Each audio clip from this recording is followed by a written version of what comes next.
हम यहाँ पर पढ़ रहे थे, प्रीति नदी में पाँव न बोरियो दृष्टि न रूप परागी, सूरदास अबला हम भोरी गुरु चाटी जियो पागी। सूरदास जी की गोपियां कह रही हैं कि जिस प्रेम रूपी नदी में अपन को पूरा आसक्त हो जाना चाहिए, उसमें एकदम रम जाना चाहिए, ऐसी उस प्रेम रूपी नदी में ये उद्धव तुम तो वास्तव में बड़भागी हो कि तुमने अपना पैर भी नहीं डुबोया है। यहाँ देखो बड़भागी का मतलब वक्रोक्ति अलंकार हो रहा है, यहाँ उल्टा हो रहा है। यहाँ उनको एक तिरछा कथन कहा जा रहा है, एक डैडी बात कही जा रही है, तिरछी बात की प्रेम रूपी नदी में जहाँ स्नान करना चाहिए, आनंद मग्न हो जाना चाहिए, वहाँ तुमने अपना पाँव भी नहीं डुबाया है। दृष्टि न रूप परागी, और ना ही तुम अपनी दृष्टि से श्री कृष्ण भगवान रूपी उन कृष्ण भगवान के मंत्र मुग्ध वाले शरीर के ऊपर और उनकी भक्ति रूपी प्रेम में ना ही तुम उसके पराग में हुए हो। सूरदास अबला हम भोरी, परागी यानी मुग्ध हो जाना, उसके ऊपर मुग्ध हुए हो, तुम बिल्कुल भी उनके ऊपर मुग्ध नहीं हुए हो। सूरदास अबला हम भोरी, सूरदास कहते हैं, सूरदास की गोपियां कह रही हैं कि अरे अबला हम भोरी। सूरदास की गोपियां कह रही हैं उद्धव जी से कि हे उद्धव, हम तो बिल्कुल ही अबला हैं, हम में तो कोई बल है ही नहीं, हम तो बहुत ही भोली हैं, बहुत ही भोली वाली हैं। गुड़ चाटी ज्यों पागी, देखो कितना बढ़िया, कितना अच्छा सा उदाहरण दिया है कि गुड़ चाटी ज्यों पागी।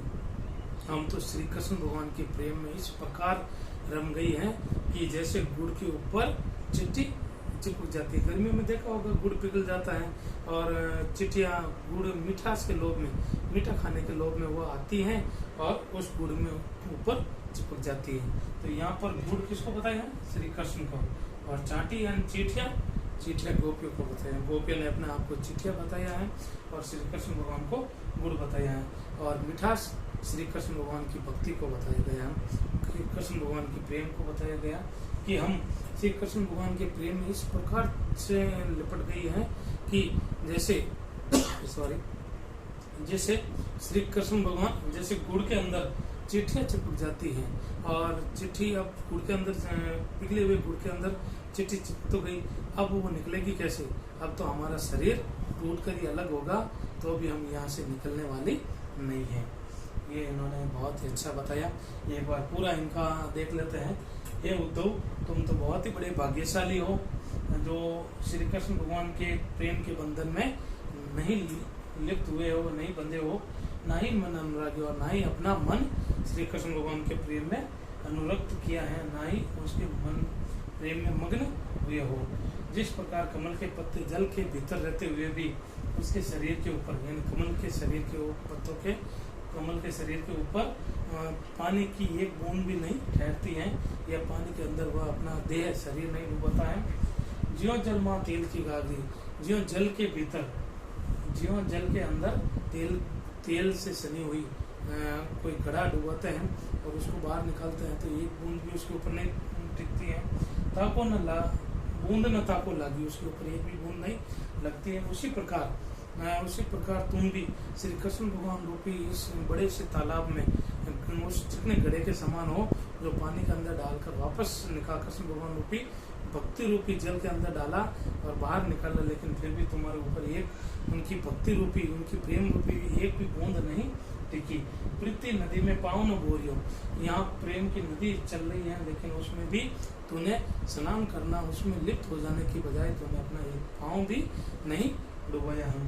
रूप न दृष्टि न रूप प्राग्य, और ना ही अपनी इन सुंदर आंखों से, सुंदर नेत्रों से, अपनी दृष्टि से श्री कृष्ण भगवान के भक्ति में मंत्र मुग्ध हुए हो। सूरदास अबला हम भोरी, सूरदास कहते हैं कि हम तो बहुत ही अबला हैं और बहुत ही भोली भाली हैं। सूरदास की गोपियां कह रही हैं कि हम तो बहुत ही अबला हैं, हम तो निर्बल है। इतनी वाक चतुरी होते हुए भी अपने आप को क्या कर रही हैं? अबला कह रही हैं और भोली कह रही हैं कि हम तो बहुत ही भोली हैं। गुड़ चाटी ज्यों पागी, श्री कृष्ण भगवान के प्रेम में ऐसे चिपक गई हैं जैसे गुड़ के अंदर, गुड़ पिघले हुए गुड़ के अंदर चिट्ठी चिपक जाती है और फिर उनको अगर बाहर निकालो तो उनका शरीर टूट जाता है, लेकिन वह इससे दूर नहीं होती है। तो गोपियां भी कहती हैं कि हम मर जाएंगे लेकिन श्री कृष्ण भगवान की भक्ति करना नहीं छोड़ेगी। कठिन शब्दार्थ है अप्रस, अलिप्त, तगा, धागा, अनुरक्त यानी प्रेम में मग्न, पुरेनी यानी कबलिनी, बोरी यानी डुबाया, परागी यानी मुक्त होना, और बागी यानी चिपकना। अब अपन देख लेते हैं इसमें कौन कौन से अलंकार हैं। यहाँ तुम हो अति बड़भागी, यहाँ पर वक्रोक्ति अलंकार, यहाँ पर अपन वक्रोक्ति यानी जिसमें जिस बात का कोई टेढ़ा कथन दिया जाए, वक्रोक्ति अलंकार। और सने तगा, सने तगा, सने तगा और प्रीति नदी, सने तगा और प्रीति नदी दोनों में रूपक अलंकार है। कौन सा अलंकार है? रूपक, क्योंकि यहाँ उपमेय उपमान दोनों मिलकर एक हो रहे हैं, तो सने तगा और प्रीति नदी में वो रूपक अलंकार आ गया। गुड़ चाटी, गुड़ चाटी ज्यो पागी, अब देखो ज्यो आ रहा है, ज्यो आ रहा है तो ये अपन का हो गया उपमा अलंकार, ज्यो आ रहा है तो अपन का उपमा अलंकार। ज्यो यानी ज्यो, जिमी जैसे ये सब आ रहे हैं, ये उनके चिन्ह आ रहे हैं, तो उपमा उपमा अलंकार हो गया। और अब पुरेनी पात प आ रहा है, और देह न दागी, एक वन की आवृत्ति बार बार हो रही है, तो अनुप्रास अलंकार स्वाभाविक है। अब एक बार लेते पुरानी पात रहत जल भीतर तारस न दागी, इसमें अपन दृष्टांत अलंकार है। कौन सा अलंकार है? दृष्टांत, दृष्टांत अलंकार, दृष्टांत अलंकार है। और ज्यो जल माही तेल के उदाहरण दिया है, तो इसमें उदाहरण, उदाहरण अलंकार आ गया। तो देखिए आपको इतना सारे लिखना है। और भाषा कौन सी है? ब्रज है। रस वियोग श्रृंगार रस है, इसमें वियोग यानी उनके वियोग श्रृंगार में अगर दोनों पति पत्नी पास में होते हैं या प्रेमी प्रेमिका पास में होते हैं, संयोग श्रृंगार होता है। और जब फिर प्रेमी दूर होता है तो वियोग श्रृंगार कहलाता है। काल भक्ति काल है और इसका काव्य गुण माधुर्य गुण है। थैंक यू, धन्यवाद। अगर कोई इसमें समझ में नहीं आई तो मुझे आप मेरे पर्सनल व्हाट्सएप नंबर पर भी आप मैसेज करके जो भी कोई है वो पूछ सकते हैं। थैंक यू, धन्यवाद।